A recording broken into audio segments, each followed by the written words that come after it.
Olá, sejam muito bem-vindos. Hoje a gente vai mergulhar num tema que, assim, todo mundo vive, mas que talvez a gente não pare para pensar tão a fundo. A família. Aquele lugar, sabe? De onde vêm as nossas maiores alegrias e, vamos combinar, algumas das nossas maiores dores de cabeça também. Todo mundo já se perguntou, né? Por que eu nasci nessa família?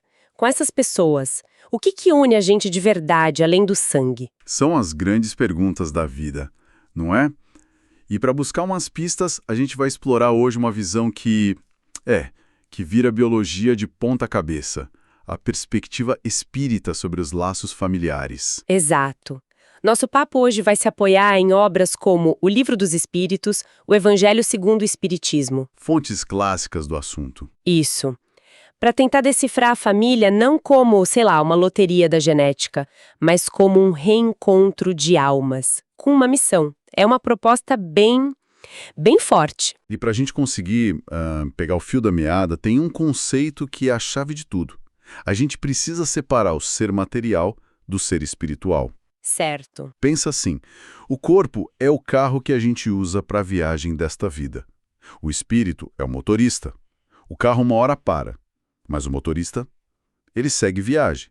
A vida do espírito não começa no berço. Nem termina no túmulo. Exatamente. Tá, essa é a base de tudo. O motorista é eterno, o carro é temporário. Entender isso é o que permite a gente abrir o capô e ver como funciona essa mecânica dos laços familiares, né?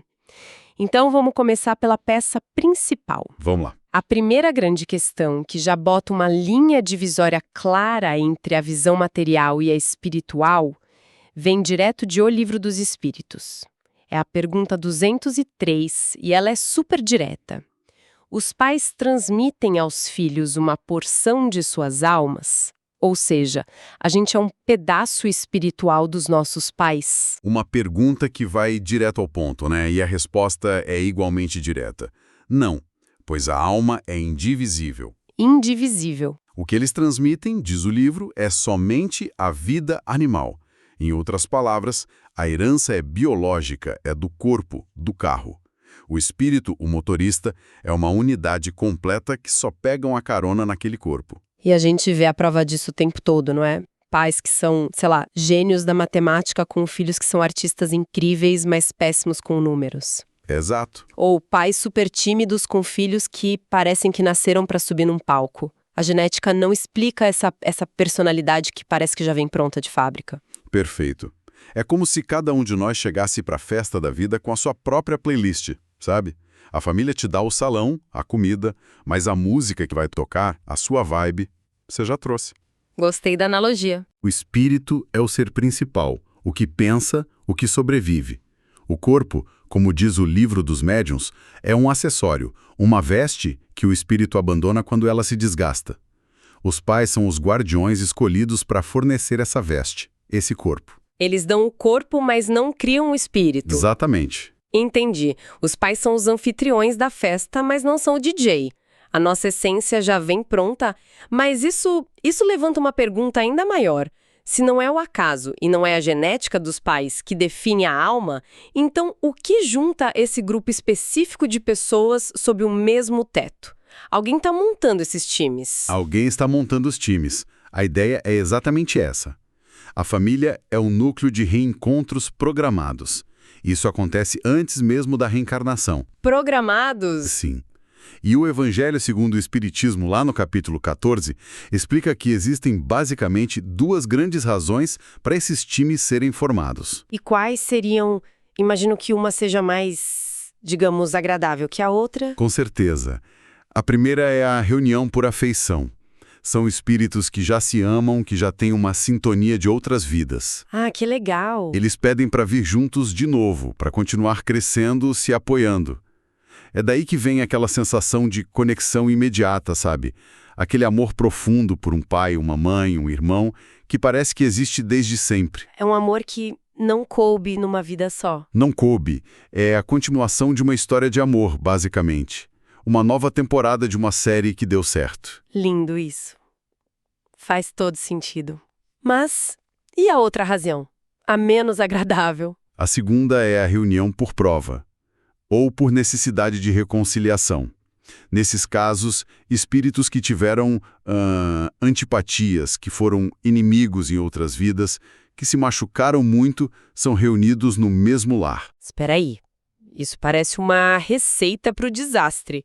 Juntar inimigos de outras vidas na mesma casa. Por que uma força superior faria isso de propósito? Não seria mais fácil cada um evoluir no seu canto? Isso soa quase sádico. É uma objeção muito justa e muito humana, mas a perspectiva aqui não é de castigo. Pensa mais como uma UTI espiritual. UTI espiritual. Se você tem uma ferida profunda que está infeccionada, o melhor lugar para tratar é num hospital, com acompanhamento, certo? A convivência forçada, diária, é o tratamento intensivo. É a chance de ouro para aprender a superar o ódio, para exercitar o perdão, reparar erros antigos. É a vida nos dando a ferramenta mais eficaz, ainda que dolorosa, para a gente resolver as nossas pendências. UTI espiritual. Gostei da analogia. Então, aquelas famílias que vivem em pé de guerra, sabe? Cheias de conflitos que parecem que não têm solução. Sim. Na verdade, podem ser grandes centros de cura. A gente está olhando para a situação pelo ângulo errado. A gente está olhando do ponto de vista de uma única vida, o que limita muito a nossa visão. Nessa perspectiva mais ampla, sim, são centros de cura. E isso nos leva a uma conclusão muito forte. Os verdadeiros laços de família não são os do sangue. Não são. São os da simpatia, da comunhão de ideias e sentimentos. O sangue nos torna parentes. Mas é a sintonia ou a necessidade de ajuste espiritual que nos torna uma família. E olha, antes da gente continuar nesse ponto, que é tão central, eu queria só fazer um pequeno convite. Claro, por favor. Se essa nossa conversa, se esse estudo estiver, sei lá, tocando o coração de alguma forma, estiver fazendo sentido... Se estiver ajudando a clarear as ideias, né? Exato. A gente ficaria muito feliz se quem nos ouve pudesse demonstrar esse apoio. É super simples. É verdade, e ajuda muito o nosso trabalho a continuar. Só clicar no gostei, seguir o nosso canal e, claro, ativar as notificações para não perder as nossas próximas análises. E compartilhar. Compartilhar é fundamental. Principalmente, porque compartilhar é quase um ato de caridade digital, né? Ajuda essa mensagem de consolo, de esclarecimento a chegar em mais e mais pessoas. Com certeza. Fica o convite, então. Isso, mas voltando. É aqui que o negócio fica mais interessante ainda, porque tem uma crítica muito comum que os próprios autores de O Livro dos Espíritos já previram lá atrás. Na pergunta 205, eles falam da ideia de que a reencarnação, na verdade, destrói os laços de família. Sim, é um argumento conhecido. O argumento é, se eu já tive trocentos pais, mães, filhos, em outras vidas, por que minha família de agora seria tão importante? Ela perde o valor, vira só mais uma no currículo, né?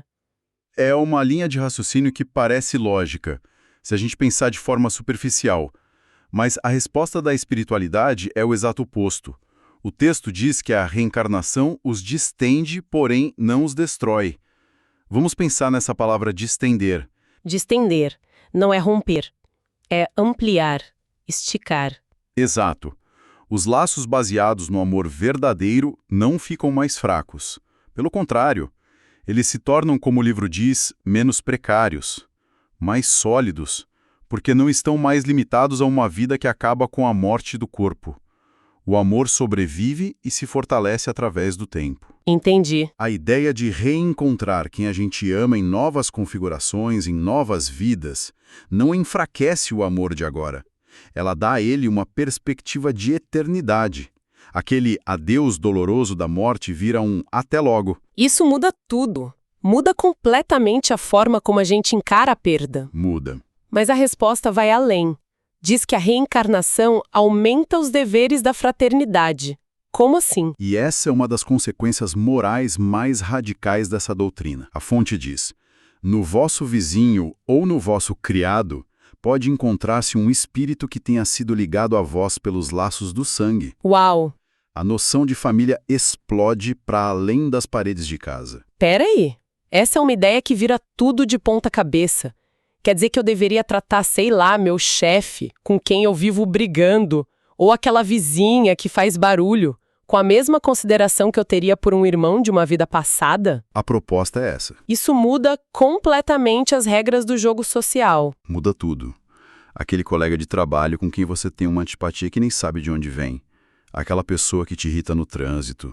Qualquer um deles pode ser um espírito que já foi seu pai, sua mãe e seu filho. A família, nesse sentido, se amplia para a humanidade inteira. O dever de paciência, de amor, não fica mais restrito ao nosso pequeno círculo. Então, o que isso significa? Que a nossa família de sangue é o nosso campo de treinamento principal. É o intensivão. Boa. É o intensivão. Onde as provas são diárias e não dá para matar a aula. Mas a formatura só acontece quando a gente consegue aplicar essa lição com todo mundo, fora de casa. É a síntese perfeita. A família de sangue é a nossa primeira e mais intensa escola de amor, mas a lição final é aprender a ver a humanidade inteira como nossa grande família espiritual. Falando em intensivão e provas difíceis, vamos tocar no ponto mais sensível. E as famílias onde o sofrimento é a regra? Como essa visão explica a ingratidão de um filho ou um parente que parece que veio ao mundo só para trazer dor e caos? Essas são, sem dúvida, as dores mais profundas. E a explicação está justamente no conceito que a gente já falou: provas e expiações. Segundo o Evangelho, essas dinâmicas não são acidentes trágicos. São ferramentas de aprendizado e de ajuste de contas espirituais. Isso é muito difícil de engolir. Porque na hora da dor, a gente se sente uma vítima. Parece uma punição aleatória, cruel. E essa ideia tira a gente do papel de vítima e coloca no de... corresponsável. Exatamente. E é uma mudança de perspectiva muito desafiadora, mas também libertadora. A lógica espiritual diz que a ingratidão que a gente sofre hoje pode ser o eco de como nós mesmos agimos em outra vida. Talvez tenhamos sido nós os pais abusivos, os filhos ingratos, e agora estamos do outro lado da equação para aprender, na própria pele, a lição da paciência, do amor incondicional. Então, um filho que me causa um sofrimento imenso pode ser, na verdade, a minha maior chance de reparação. Aquele que mais me fere é quem mais precisa do meu amor para ser curado. É exatamente essa a proposta. Aquele filho terrivelmente difícil pode ser o espírito que nós mais prejudicamos no passado. E a vida, na sua sabedoria, nos dá a chance de reparar esse mal. Não com castigo, mas com a missão de amá-lo, de cuidar dele, de se sacrificar por ele. Nossa! A paternidade, ou a maternidade nesse caso, vira uma missão de resgate. Você não está só criando um filho, está resgatando uma alma com quem você tem uma dívida profunda. Isso muda tudo. O sofrimento deixa de ser um peso inútil e se torna uma tarefa com um propósito sagrado. A gente para de perguntar por que eu e começa a perguntar para que eu. É a essência da justiça divina, segundo essa doutrina. Deus não impõe sofrimento sem causa. A família é o laboratório onde essas causas antigas são trabalhadas e resolvidas. O objetivo final não é o sofrimento pelo sofrimento, é a evolução e a cura de todos os envolvidos. Certo, então para a gente amarrar tudo que a gente conversou, a grande mensagem é que a família, sob essa ótica, é um projeto espiritual gigantesco. É muito mais do que a biologia consegue explicar. Sim. Não estamos juntos por acaso. Ou estamos reunidos por um amor tão grande que atravessou vidas, ou por uma necessidade tão urgente de reconciliação que não podia mais ser adiada. Exato. E a reencarnação, longe de enfraquecer esses laços, na verdade os eterniza. Os laços de amor verdadeiro se solidificam e o nosso senso de família se expande até abraçar todo mundo. E, por fim, o ponto mais desafiador. Os maiores conflitos dentro de casa, as dores mais agudas, podem ser, na verdade, as nossas mais preciosas oportunidades de crescimento, de quitação de débitos e de reparação espiritual. É uma visão que não oferece respostas fáceis, mas que oferece um profundo sentido de propósito para uma das experiências mais universais e complexas da vida. E, para a gente fechar, fica uma reflexão. Ao olharmos para a nossa família, para além das aparências, das dificuldades do dia a dia, podemos tentar enxergar o espírito imortal que está ali. Se cada parente é um companheiro de jornada de longa data, com quem a gente tem uma história de séculos, como isso muda o jeito que a gente lida com os conflitos e as alegrias? E se o nosso maior adversário dentro do lar for, na verdade, a alma que mais precisa do nosso perdão, para que ambos possamos, enfim, seguir em paz? Deixem suas perguntas e pensamentos nos comentários. Eles são um material precioso para futuras conversas e para os episódios de perguntas e respostas que estamos planejando. Com certeza.